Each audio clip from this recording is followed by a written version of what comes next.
नमस्कार, लक्षवेधीमध्ये आपल्या सगळ्यांचं स्वागत। मी प्रसाद काथे। छत्रपती शिवाजी महाराजांचा जन्म ज्या दिवशी झाला त्या दिवसात शिवजयंती साजरी करण्याच्या निमित्तानं आपण सगळेजण दरवर्षी आतापर्यंत एकत्र येत राहिलेलो आहोत। मात्र गेल्या काही वर्षांपासून महाराष्ट्रात छत्रपतींची जयंती ही तारखेनं साजरी करायची की तिथीनं साजरी करायची हा वाद टिकलेला आहे। तो आतापर्यंत तरी कायम होता। याचं सगळ्यात महत्त्वाचं कारण म्हणजे शिवसेनेनं तिथीनेच शिवजयंती साजरी व्हायला हवी अशी भूमिका दिवंगत शिवसेना प्रमुख बाळासाहेब ठाकरे यांच्या अस्तित्वापर्यंत ठेवली होती।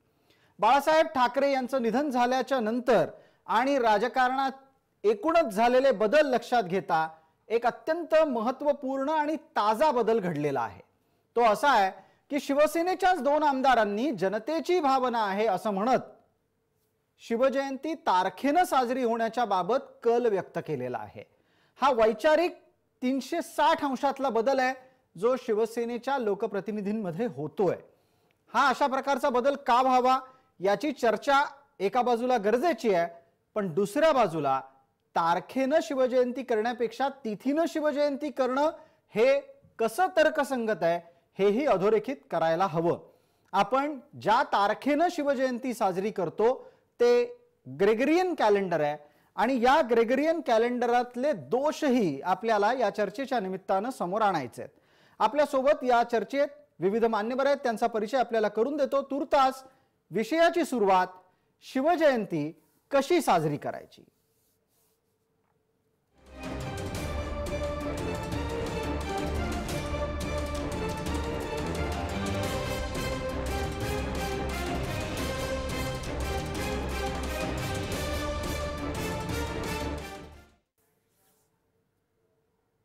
शिवजयंती कधी साजरी करावी या प्रश्नाच्या संदर्भात असलेल्या चर्चेत सहभागी होणारे मान्यवर आहेत। संजय सोनवणी अभ्यासक आहेत, त्याचबरोबर आपल्यासोबत पराशर मोने आहेत, ते सुद्धा अभ्यासक आहेत।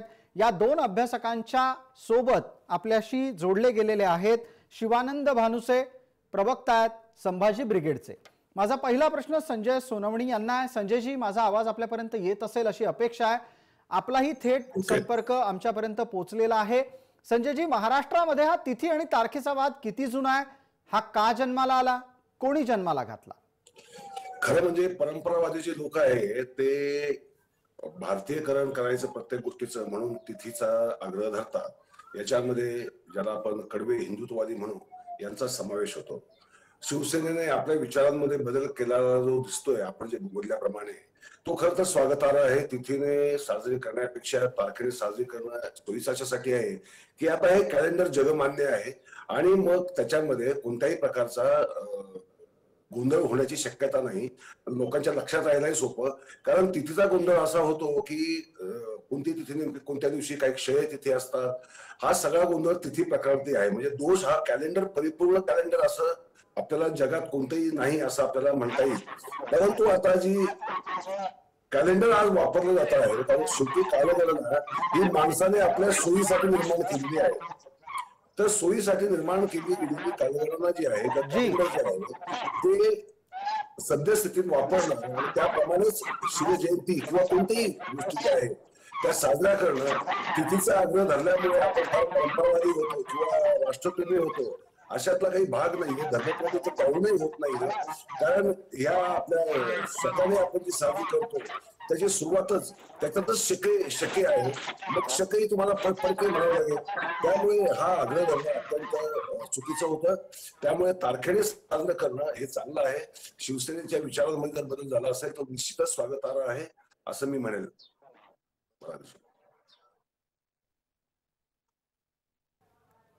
जी संजय सोनवणे, आपलं उत्तर पोहोचलं, मात्र आपण बोलत असताना मध्ये मध्ये थोडा ऑडिओ डिस्टर्बन्स अर्थात आपल्या ध्वनीमध्ये काही दोष असल्याचं जाणवत होतं। माझी इतर सर्व मान्यवरांना विनंती आहे की जेव्हा आपण बोलत नसाल त्यावेळेला कृपया आपले माईक आणि स्पीकर बंद असावेत आपण इतर माध्यमातूनही इयर प्लग लावून ऐकू शकता, जेणेकरून आपला सुस्पष्ट आवाज आमच्यापर्यंत पोहोचू शकेल. संजय सोनवणे यांनी 2 गोष्टींबाबत आपलं थेट मत मांडलेलं आहे. पहिलं की कोणतंही कालगणना करणारं मापक हे निर्दोष नाही, आणि दुसरं त्यांचं म्हणणं असं आहे की आता ग्रेगरियन कॅलेंडर ज्या 19 तारखेला शिवजयंती आहे असं सांगतं, ते ग्रेगरियन कॅलेंडर हे आता जगन्मान्य असल्यामुळे लोकांना शिवजयंती लक्षात ठेवणं सोपं आहे, म्हणून ती त्या पद्धतीनं साजरी झाली पाहिजे. पराशर मोने आपल्या सोबत आहेत, ते उत्तर देतील. आत्ताच्या काळामध्ये म्हणजे मला एक गोष्ट सांगायची, पहिली, ग्रेगरियन कॅलेंडर शिवाजी महाराजांच्या काळात नव्हतं. जी, त्या काळामध्ये जुलियन कॅलेंडर होतं, आणि करायचीच असेल तर मग ती जुलियन प्रमाणे का नाही करायची असा एक प्रश्न होऊ शकतो, ती गोष्ट वेगळी. मी आपल्या पुढे काही वस्तुस्थिती मांडतो. ते म्हणले जगातलं कुठलंही कॅलेंडर अचूक नाहीये, पण आपली जी भारतीय कालगणना आहे, ज्याला हिंदू कालगणना म्हणलं तर काही काहींना लगेच ते थोडंसं त्रासदायक होतं, पण ती हिंदू कालगणनाच आहे. मला सांगा, समुद्राची भरती ओहोटी, चंद्रग्रहण, सूर्यग्रहण, ह्या तर खगोलशास्त्रीय घटना आहेत ना. त्या इंग्रजी तिथीनुसार घडतात का हिंदू तिथीनुसार घडतात? अगदी विज्ञानाच्या पुस्तकात सुद्धा शिकवलं जातं की चंद्रग्रहण हे पौर्णिमेला होतं आणि सूर्यग्रहण हे अमावस्येला होतं. आता पौर्णिमा अमावस्या ह्या हिंदू तिथी आहेत. मग अचूक जास्त, मी म्हणतो कुठलीच अचूक नाही, पण सर्वात अचूक आहे ती स्वीकारायला काय हरकत आहे? मग सर्वात अचूक जर आमची तिथी असेल तर आपण त्यानुसार केलं पाहिजे. हा मुद्दा एक. दुसरी गोष्ट, आत्ताच कोणी म्हटलं की हा सांस्कृतिक उत्सव आहे. शिवजयंतीला काही लोक, आम्ही म्हणतो तो राष्ट्रीय उत्सव आहे, पण भारताची राष्ट्रीय सौर कालगणना सुद्धा आपण हिंदू कालगणना स्वीकारलेली आहे, पहिली गोष्ट. दुसरी गोष्ट, जर हा सांस्कृतिक उत्सव असेल तर तो आपल्या संस्कृतीप्रमाणे साजरा झाला पाहिजे, ही दुसरी गोष्ट. अजून एक मला मनात प्रश्न पडतो शिवचरित्राचा अभ्यास करत असताना बरेचदा. शिवाजी महाराजांच्या पत्रावर, कुठल्याही राज्याभिषेकाच्या आधीच्या पत्रांवर तर हिजरी तिथी पण आहेत, म्हणजे इस्लामी कालगणनेनुसारच्या, परंतु राज्याभिषेकानंतर अगदी कटाक्षाने शिवाजी महाराजांच्या पत्रांवर आपल्याला एक मोठा बदल झालेला दिसतो. ते म्हणजे उर्दू, अरबी, फारसी शब्द गायब झालेले दिसतात, आणि फारसी तिथी सुद्धा, म्हणजे हिजरी तिथी सुद्धा गायब झालेली दिसते. त्याच्याऐवजी 100% मराठीतले शब्द, त्यासाठी त्यांनी राज्य व्यवहार कोश निर्माण केला की आपल्या भाषेतले शब्दातून व्यवहार झाला पाहिजे या हट्टापायी. म्हणजे ही शिवाजी महाराजांची प्रवृत्ती मी सांगतो, आपण काय स्वीकारायचा आपला प्रश्न. आणि दुसरी गोष्ट, त्यांनी त्यांच्या पत्रांवर कटाक्षाने हिंदू तिथींचा राज्याभिषेक शकाचा उल्लेख आहे. शिवाजी महाराज हे शककर्ते राजे आहेत, त्यांनी शक सुरू केला. शक ही जी काही कालगणना आहे ती हिंदू पद्धतीमध्ये आहे. सगळे शककर्ते राजे हे हिंदू झाले, हिंदू राजे होते. मग ते शालिवाहन असतील, विक्रमादित्य असतील, नाही ते शिवाजी महाराज असतील, हे 3 शककर्ते राजे झाले. या तिघांचे शक चालतात. विक्रमादित्याचा शक म्हणजे दिवाळीचा पाडवा असतो, तोही आपण तिथीनुसार साजरा करतो. जी. शालिवाहनाचा शक असतो, तो गुढीपाडवा असतो. आपल्याला शिवाजी महाराजांनी जर स्वतःचा शक सुरू केला असेल तर शिवाजी महाराजांचा आग्रह कुठल्या तिथीचा होता हे आपल्याला कळलं पाहिजे. अजून एक गोष्ट मी आपल्याला सांगतो. शिवाजी महाराजांच्या मृत्यूनंतर संभाजी महाराज त्यांचीच विचारधारा घेऊन पुढे जात होते, याबद्दल तरी दुमत असायचं कारण नाही. त्यांनी एक ग्रंथ गागा भट्टांकडून लिहून घेतलेला आहे, तो ग्रंथ आहे माझ्याकडे, त्याचं नाव समय नय. हा जो समय नय ग्रंथ आहे, या समय नय ग्रंथामध्ये तिथीचा निर्णय कसा घ्यावा या ग्रंथाचा मूळ विषयच तिथी निर्णय हा आहे. तर अधिक मासानंतर तिथीचा, अधिक मासात एखादी व्यक्ती गेली तर त्याचं, किंवा जन्माला आली किंवा वारली, तर श्राद्ध किंवा जयंती केव्हा करावी, दशावतारांच्या जयंत्या केव्हा साजऱ्या कराव्या, यासाठी भट्टांसारख्या विद्वान मनुष्याकडून त्यांनी तो ग्रंथ लिहून घेतला.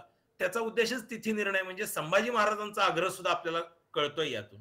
माझा मनात अजून एक प्रश्न नेहमी येतो की शिवाजी महाराजांनी आपल्यासारखे तर काही होर्डिंग लावून किंवा मौज मजा करून वाढदिवस साजरे केले नसतील, तेवढा वेळही त्यांच्या आयुष्यात नव्हता. ते खूप ध्येयनिष्ठ होते, ध्येय वेडे होते किंबहुना. त्यामुळे अशा गोष्टींसाठी, पण लहान असताना तरी त्यांच्या आईने त्यांचा वाढदिवस साजरा केला असेल. तर जिजामातांनी शिवाजी महाराजांना 19 फेब्रुवारीला ओवाळलं असेल, म्हणजे आत्ताच्यासारखं केक कापून केला नसेल, ओवाळून केला असेल, आपल्या हिंदूच पद्धतीनुसार केला असेल. पुन्हा दुर्दैव आहे, आता या लोकांना त्यांचा मुद्दा तिथं सांगता येणार नाही, तर हे लोकांनी तोही आग्रह धरला असता जिजामातांना तुम्ही केक कापून करा म्हणून. काही सांगता येत नाही आधुनिकतेच्या नावाखाली.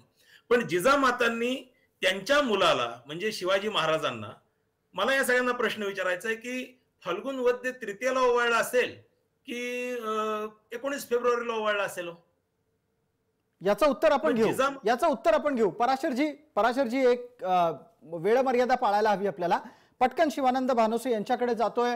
शिवानंद भानोसे, एक थोडासा गंमतशीर पण गंभीर प्रश्न आहे. आपण जर समजा इंग्रजी कॅलेंडर नुसारच छत्रपतींची जयंती साजरी व्हावी असा आग्रह धरत असू महाराष्ट्रात, या निमित्तानं तिथी आणि तारखेचा वाद महाराष्ट्रात जन्मत असेल, आणि खरं पाहायला गेलं तर छत्रपतींच्या बाबत असा कुठलाही वाद जन्माला येण्याची गरज नाही. रोज शिवजयंती साजरी केली तरी काही बिघडत नाहीये.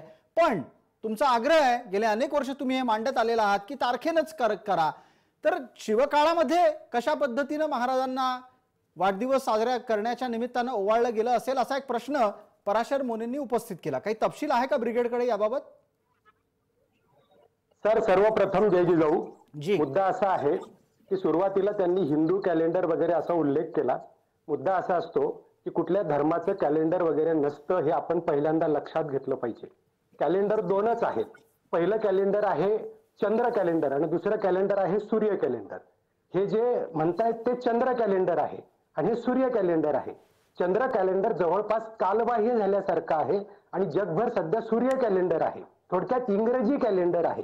जगभर 19 तारीख आहे, जगभर माहीत असणार आहे. परंतु आता आज कुठली तिथी आहे हे किती लोक सांगू शकतील महाराष्ट्रात तरी? महाराष्ट्राच्या बाहेर आणि जगभर सांगू शकतील का? असा प्रश्न त्या निमित्तानं उपस्थित होतो. म्हणून मराठा सेवा संघानं, संभाजी ब्रिगेडनं सातत्यानं शिवजयंती जर जगभर व्हायची असेल, जगभर शिवराय, कारण शिवाजी महाराज केवळ महाराष्ट्रापुरते लिमिटेड नाहीये. Shivaji Maharaj king of India एवढंच नाही तर ते जागतिक कीर्तीचे सरसेनापती होते. त्यामुळे शिवाजी महाराजांची जयंती जर जगातल्या 192 देशांमध्ये व्हायची असेल तर ती इंग्रजी तारखेप्रमाणेच व्हावी लागेल. एक राजा एकच जयंती व्हावी लागेल. त्याला फाटे फोडता कामा नये. रोज करणे वगैरे हे भावनिक झालं सगळं बोलणं. आणि आता कुठल्या दिवशी केलं असेल तर ज्यावेळी समिती नेमली गेली, इतिहास संशोधकांनी अभ्यास केला, त्यावेळी तीच कोणती होती चंद्र कॅलेंडरनुसार, आणि आता ती सूर्य कॅलेंडरनुसार कुठली आहे, ती 19 फेब्रुवारी 1630 अशी फायनल झालेली आहे. मॅक्झिमम इतिहासकारांचं ते मत आहे. आताच सुरुवातीला सावंत साहेब बोलले त्या पद्धतीनं ते फायनल झालेलं आहे. त्यामुळे उगा फाटे फोडायचे, काहीतरी करायचं, याला काही अर्थ नाही. याच्यात एक तपशील शिवानंदजी मी जोडतो आणि माझा पुढचा प्रश्न विचारतो आणि आपण कृपया त्या तपशिलाकडेही लक्ष द्यावं. छत्रपतींच्या काळामध्ये जुलियन पद्धतीची कालगणना होती. आता आपण ग्रेगरियन पद्धतीच्या कालगणनेमध्ये आहोत. जुलियन कालगणनेतून ग्रेगरियन कालगणनेमध्ये येताना 11 दिवस वाढवले गेलेले आहेत. मग असं असताना ग्रेगरियन कालगणनेच्या मध्ये सुद्धा आपण 11 दिवस वाढवायला हवेत. जुलियन कालगणनेमध्ये जर 19 फेब्रुवारी असेल तर ग्रेगरियन कालगणनेमध्ये 1 मार्च असायला पाहिजे. मग आता आपण 19 फेब्रुवारी हा जुलियन कालगणनेचा आग्रह ग्रेगरियन कालगणनेमध्ये का धरतो?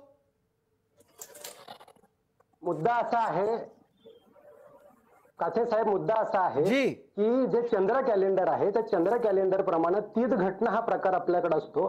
त्यामुळे तिसऱ्या वर्षी अधिकचा महिना त्यामध्ये येत असतो, ते भरून काढण्यासाठी, त्या पद्धत सूर्य कॅलेंडरला ते मॅच करण्यासाठी. त्यामुळे दिवस कमी जास्त आपण नाही करू शकत. ते नैसर्गिक आहे, ते नैसर्गिक झालेलं आहे. त्यानुसार चंद्र कॅलेंडर तयार झालेलं आहे, त्यानुसार सूर्य कॅलेंडर तयार झालेलं आहे. ग्रेगरियन कॅलेंडर काय आहे? ग्रेगरियन कॅलेंडर चंद्र कॅलेंडर आहे का सूर्य कॅलेंडर आहे? हे सूर्य कॅलेंडर आहे. हे सूर्य कॅलेंडर. जे हिंदू कॅलेंडर सांगतात ते चंद्र कॅलेंडर आहे. ते मुस्लिमांमध्ये सुद्धा वापरलं जातं. आता मुसलमान हिंदू कॅलेंडर हा वादच नाहीये. एकच मिनिट पराशरजी 1 मिनिट थांबा, मी येतो आपल्यापर्यंत. संजय सोनवणींनाही यावर बोलतं करणार आहे. जुलियन कॅलेंडर आणि ग्रेगरियन कॅलेंडर ही 2 कॅलेंडर तुमच्या लेखी सूर्य कॅलेंडर आहेत शिवानंदजी? हो जी, ही दोन्ही सूर्य कॅलेंडर आहेत ना. मग या दोन्ही सूर्य कॅलेंडर मध्येच 11 दिवसांचा घोळ आहे.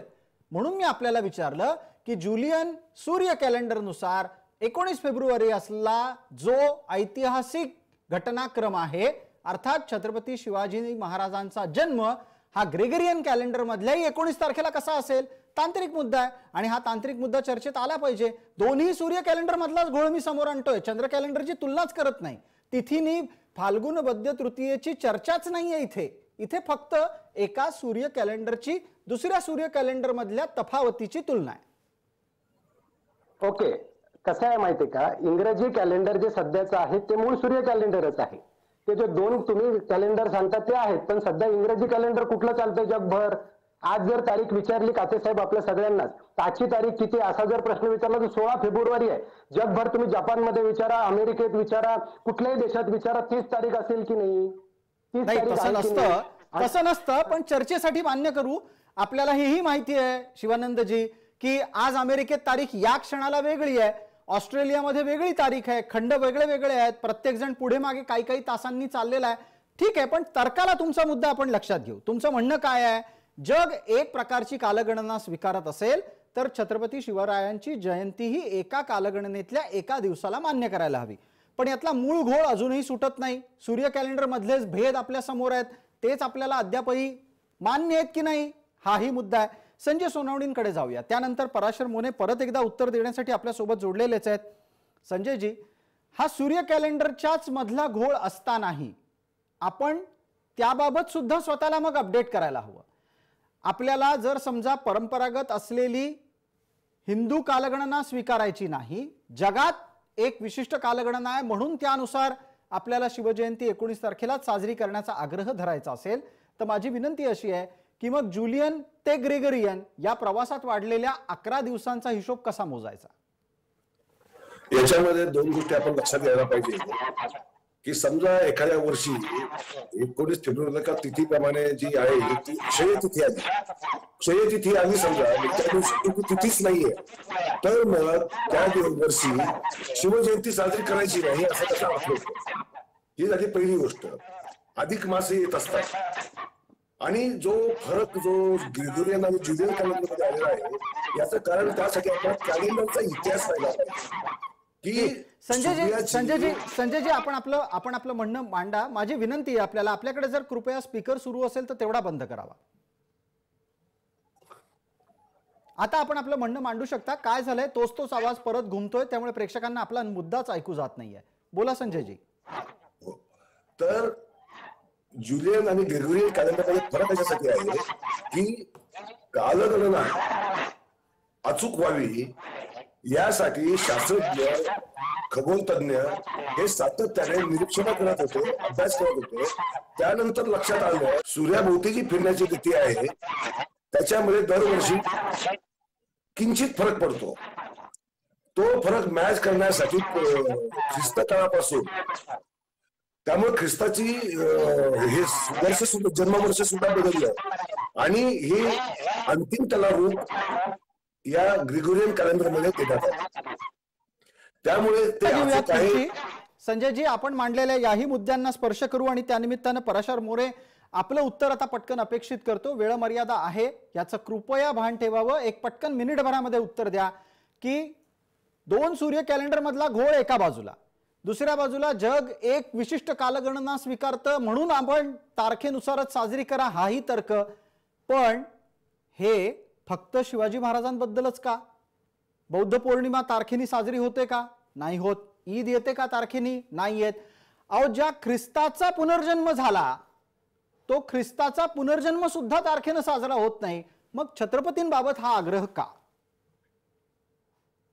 हे बघा, याच संभाजी ब्रिगेडनी मोहम्मद पैगंबराची जयंती, त्याला ईद ए मिलादुन नबी म्हणतात, ती हिजरी दिनांक, त्यांना चंद्र कॅलेंडर मान्य नाहीये, ते चंद्र कॅलेंडर नुसार हेच करतात. ते जाऊ दे, ही बुद्ध पौर्णिमा सुद्धा हेच संभाजी ब्रिगेडवाले हिंदू तिथीनुसार साजरी करतात. त्याच्या पुढची गोष्ट सांगतो. गणपती उत्सव आता अमेरिकेपासून ऑस्ट्रेलियापर्यंत सगळ्या देशांमध्ये होतो. अगदी आपण टीव्हीवर बघतो, आपल्या पुण्यासारख्या ढोल ताशाच्या मिरवणुका अमेरिकेत निघतात. मला सांगा, गणपती उत्सव ग्लोबल होण्यासाठी आपल्याला गणपती उत्सव इंग्रजी दिनांकाने करावा लागला का हो कधी? गणपती उत्सव हिंदू तिथीनुसार करून सुद्धा ग्लोबल झालाच की. त्यामुळे ग्लोबल होण्यासाठी इंग्रजी तिथी धरली पाहिजे असं काही नाही. अमेरिकेतला मनुष्य सुद्धा गणपती केव्हा बसणार तर तो भाद्रपद शुद्ध चतुर्थीलाच बसवतो. ऑस्ट्रेलियातला मनुष्य सुद्धा तेव्हाच बसवतो. आणि आता गणपती उत्सव जगभर पोहोचलेला आहे. शिवजयंती सुद्धा जगभर पोहोचलेली आहे. आपण आग्रह धरला पाहिजे. शिवाजी महाराजांनी का बरं उर्दू शब्द हद्दपार केले आणि मराठी शब्दांचा आग्रह धरला असेल? का लोकांना अवघड गेला असेलच की त्यावेळी? का बरं त्यांनी दुसऱ्याचं चलन झुगारून दिलं आणि स्वतःचं चलन काढलं? आपलं सार्वभौमत्व नावाची काही गोष्ट आहे का नाही? शिवाजी महाराज हे स्वातंत्र्य आणि सार्वभौमत्वाचे अत्यंत टोकाचे आग्रही होते. आपण जर इंग्रज तर आपले शत्रू, ज्यांनी आपलं राज्य केलं, त्यांची भाषा आपल्या माथी मारली, त्यांची संस्कृती सगळं त्यांचं आपल्या माथी मारलेलं आहे. त्यांनी आपल्यामध्ये वादही निर्माण केले अनेक. ठीक आहे पराशरजी, एक आणखीन तर्क समोर येतो. वारंवार त्याबद्दल आपण या चर्चेमध्ये सुद्धा संजय सोनावणी यांच्याकडून ऐकलं असेल. हे अधिक मास येतो, अधिक मासामुळे कालगणना गडबडते, क्षयतिथी असते, यावरही प्रकाश टाकावा. अर्थात हेही आपल्याला विसरता येणार नाही की आत्ता जे जगमान्य कॅलेंडर इंग्रजांचं आहे त्यात सुद्धा फेब्रुवारीचे दिवस कायम सारखे नसतात. पराशरजी आपण बोलणार आहात, आपल्यासाठीचा प्रश्न आहे माझा. तेच सांगतो, इंग्रजी कॅलेंडर सुद्धा आता ते म्हणले मागं काहीतरी चुका होत्या म्हणून 11 दिवसांनी बदललं, हे केलं. कदाचित उद्या अजून 50, 100, 200 वर्षांनी यातही बदल करून 10-20 दिवस पुढे मागं करतील. पण आपलं जे काही भारतीय कॅलेंडर आहे, जे हिंदू कॅलेंडर आहे, हे वर्षानुवर्ष महाभारत काळामध्ये सुद्धा 5000 वर्षापूर्वी हेच कॅलेंडर होतं, आजही आहे. आजपर्यंत यामध्ये एकदा सुद्धा बदल करावा लागला नाही, यामध्ये एकदा सुद्धा दुरुस्ती करावी लागलेली नाही. ठीक आहे, पटकन वेळ मर्यादेमध्ये संभाजी ब्रिगेडला बोलण्याची संधी देणार आहोत. ब्रिगेडचे शिवानंदजी आपल्या सोबत आहेत. शिवानंदजी, या तर्कावर उत्तरही आपल्यालाच द्यावं लागेल की आपण इतर धर्मियांच्या महापुरुषांच्या जन्मतिथीच्या बाबत इतके आग्रही दिसत नाही की त्या सगळ्यांच्या जयंत्या, त्यांच्या पुण्यतिथ्या या तारखेनं साजरा व्हाव्या. छत्रपतींच्या बाबतीतच हा आग्रह आहे. या प्रकारच्या आक्षेपाला ब्रिगेडचं उत्तर काय? कदाचित हे अर्धवट माहितीवर हे माहिती सांगता आहेत. मुद्दा असा आहे की गणपती वगैरे या काल्पनिक गोष्टी आता सोडून दिल्या पाहिजे. मुद्दा असा आहे, बुद्ध पौर्णिमा असेल, तुकाराम महाराजांची जयंती असेल, ईद ए मिलाद असेल, आमचा आग्रह आहे इतिहास संशोधकांना, सोनवणे साहेब सुद्धा सांगतील की आपण इंग्रजी कॅलेंडर प्रमाणात म्हणजे सूर्य कॅलेंडर प्रमाणे जे जागतिक आहे त्याप्रमाणे ते दिवस शोधले पाहिजेत आणि त्यानुसारच आम्ही तुकाराम महाराजांची जयंती सुद्धा आता तारखेनुसार करायला सुरुवात केलेली आहे. ठीक आहे, अजूनही इतिहास संशोधन करतायत. जागतिक लेवलला व्हायचं असेल, उगा आपण आपलंच रेटायचं, आपण आपलंच सांगायचं, ज्या गोष्टी कालबाह्य होत चाललेल्या आहेत त्या गोष्टी आता सोडून दिल्या पाहिजेत. जागतिक लेवलला आपण विचार केला पाहिजे आणि त्या पद्धतीने इंग्रजी तारखेने करणार का आपण? आषाढी वारी, तुकाराम महाराजांची वारी सुद्धा हिंदू तिथीनुसार निघते. तुम्ही धार्मिक गोष्टी आणि इतिहासाच्या गोष्टी याच्यामध्ये गल्लत करता. इतिहास आणि धर्म आणि कल्पना या गोष्टी आपण थोड्या बाजूला ठेवल्या पाहिजेत. वेगळ्या आहेत त्या सगळ्या गोष्टी. तुकाराम महाराजांची जयंती इंग्रजी दिनांकानुसार म्हणतात, मग तुकाराम महाराजांचा पालखी सोहळा इंग्रजी दिनांकानुसार करणार का? वारकऱ्यांना हे कसं पटवून सांगणार? आमचं असं मत आहे ते केला पाहिजे. कारण आता हे कालबाह्य, किती लोकांना कॅलेंडर, किती लोकांना चंद्र कॅलेंडर माहिती आहे, किती लोकांना पंचांग माहिती आहे, किती लोकांना थोडी बुद्धी असेल तर कळतं. आपले बापजादे शाळेत न जाता सुद्धा त्यांना तिथीच लक्षात राहत होते. माझी आजी शाळेत गेली नव्हती. तुमचे बापदादे धोती, ऐका, तुमचे बापदादे धोती आणि ते पोशाख तो करत होते. तुम्ही आज काय करताय? तुम्ही आज कुठला युनिफॉर्म घालून बसलाय? हे आपल्या संस्कृतीत आहे का? मग आपल्या संस्कृतीच आहे का? आज काही गोष्टी करायच्या, काळानुसार बदलावं लागेल आणि जगभर व्हावं लागेल. शिवाजी महाराज असतील, महापुरुष असतील, यांचे विचार जगभर पोचायचे असतील आणि त्यांचा जर उत्सव जगभर व्हायचा असेल तर पराशरजी त्यांनी सांगितलं की मोहम्मद पैगंबरांच्या सणांच्या बाबतही ते तारखेसाठीच आग्रही आहेत असं सांगितलं ब्रिगेडनी. माझा वेगळा प्रश्न ब्रिगेडला आहे, ब्रिगेडनी त्याचंही उत्तर द्यावं. तुम्ही असं म्हणताय ना की जगात जे कॅलेंडर आहे त्या सगळ्याचा स्वीकार करावा, आपण ख्रिस्ताचा पुनर्जन्म नाही होत तारखेनी, तो तिथीनी होतो, त्याचं काय? नाही, ख्रिस्त पूर्व आणि ख्रिस्त उत्तर जे म्हटलं जातं ना, ते सूर्य कॅलेंडरची सुरुवात आहे. तिथून तोपर्यंत चंद्र कॅलेंडर होतं हे पण आपण मान्य केलं पाहिजे. परंतु तिथून सूर्य कॅलेंडर सुरू झालेलं आहे. आता इसवी सन 2022 जे चालू आहे त्या 2022 त्या पद्धतीने ती गणना झालेली आहे. त्यामुळे ख्रिस्ताचा जन्म तेव्हा मानला जातो जेव्हा सूर्य कॅलेंडर अस्तित्वात नव्हतं. परंतु आता ख्रिसमस केव्हा होतो? 25 डिसेंबरलाच होतो ना. 25 डिसेंबरच्या व्यतिरिक्त इकडे तिकडे होतो का ख्रिसमस? हे तर मी ख्रिस्त पुनर्जन्माची आठवण आपल्याला करून दिली, त्याबद्दल बोला.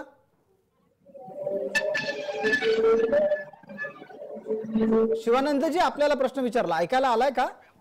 ख्रिस्त पूर्व जन्म नाही सर, ख्रिस्त पूर्व आणि ख्रिस्त उत्तर जे आता इसवी सन सुरू झाले ना, त्याला जुनं नाव ख्रिस्त पूर्व किंवा ख्रिस्त उत्तर असं आहे.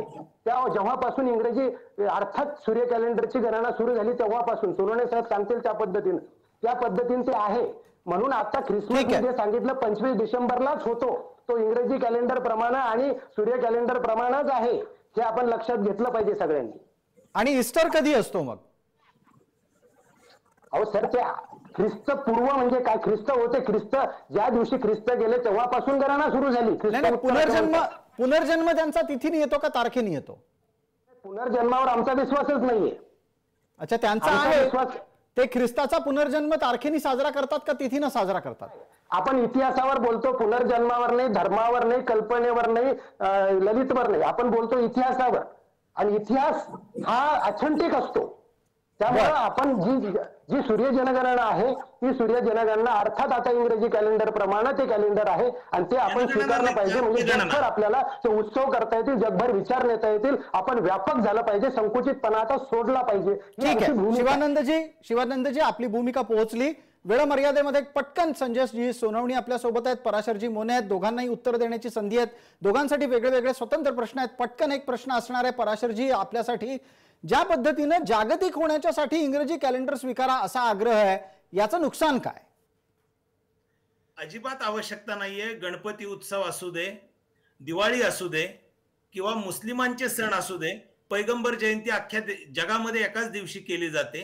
कुठलाही उत्सव हा ग्लोबल होण्यासाठी किंवा जागतिक पातळीवर जाण्यासाठी इंग्रजांचंच कॅलेंडर अनुसरलं पाहिजे असा काही हट्ट आग्रह नाही. ठीक आहे. आता संजय सोनवणी आहेत आपल्यासोबत, तेही 30 सेकंदात उत्तर देतील अशी अपेक्षा व्यक्त करतो. शेवटचा प्रश्न आहे, चर्चेला मर्यादा आहे. संजयजी, जर समजा आपण तिथी तारखेचा वाद घालत राहिलो आणि त्यात सुद्धा 2 दिवस छत्रपतींची जयंती साजरी होत राहिली तर नुकसान काय? हे अत्यंत दुर्दैवी असेल. 2 दिवस जयंती साजरी करणं ती एक असली पाहिजे. ती तारखेप्रमाणे अशासाठी असली पाहिजे. शिवाजी महाराज ऐतिहासिक पुरुष होते, ते काही पौराणिक किंवा धार्मिक पुरुष नव्हते. ते दातांनी कोणत्या धर्माची स्थापना केली नाही, त्या धर्माचे अनुयायी खास होते असं नाही. हे पराशरजी म्हणतात की शिवाजी महाराजांचे वाढदिवस कसा साजरा केला असेल, त्यावेळेस कॅलेंडर ग्रेगोरियन कॅलेंडर किंवा जुलियन कॅलेंडर स्वीकारलं गेलेलं नव्हतं, लोकांना माहितही नव्हतं. त्यामुळे परंपरागत तिथीने कामं होत होती आणि तिथीने चालत होती. परंतु कॅलेंडर आपण स्वीकारलं, आपण भारताने राज्यघटनेतही हे कॅलेंडर स्वीकारलेलं आहे. तर आपण ऐतिहासिक पुरुषांच्या जयंत्या पुण्यतिथ्या या कॅलेंडर प्रमाणेच केलं पाहिजे असा मी आग्रह धरेन. धन्यवाद. आपण सर्व मान्यवर या चर्चेमध्ये सहभागी झालात त्याबद्दल. लक्षवेधीच्या या चर्चेमध्ये तूर्तास इतकंच. सर्व प्रेक्षकांना जय महाराष्ट्र.